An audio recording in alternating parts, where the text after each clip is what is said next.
Teens Against Crime. What is it about, and how did it come about?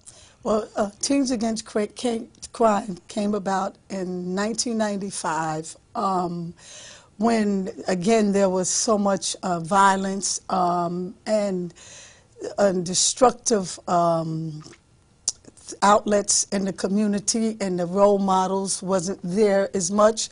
And not only the families, there were single families, and at some point there were no families. There were parents on drugs, grandmothers raising the children, and I wanted to be of help. I wanted to do something, and of course I prayed, and I went to church, and God directed me to implement this program within the community, which is Teens Against Crime. And it just started out, again, in my home and in my community, and helping the youth, doing the old-fashioned Claudine thing where, you know, your house was open and nobody went hungry. If so-and-so knew you was cooking, they didn't have to say, my mother don't have food, so you can make them feel bad. Right. They can come in, and, you know, God bless me to be able to have the 5 fish and to feed, you know, the 5,000 kids, sure. I could say. I was blessed with that.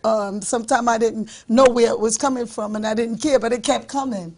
And so one kid, it was like a domino effect. One child would bring the next child there. And if anything was wrong with the children, if they needed to talk about something, I would speak with them about it. So before you knew it, my house was like the nursery rhyme, the mother that had the big shoe, yeah, right. And all the children from everywhere was there.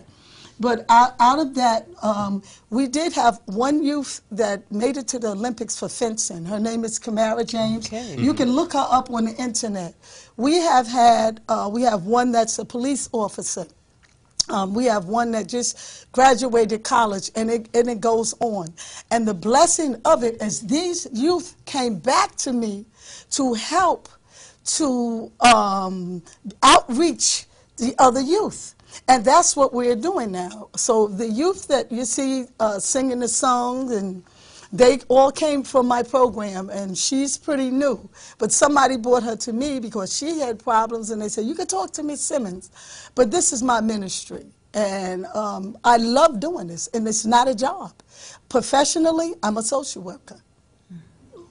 And that's my program. I call my program the emergency room.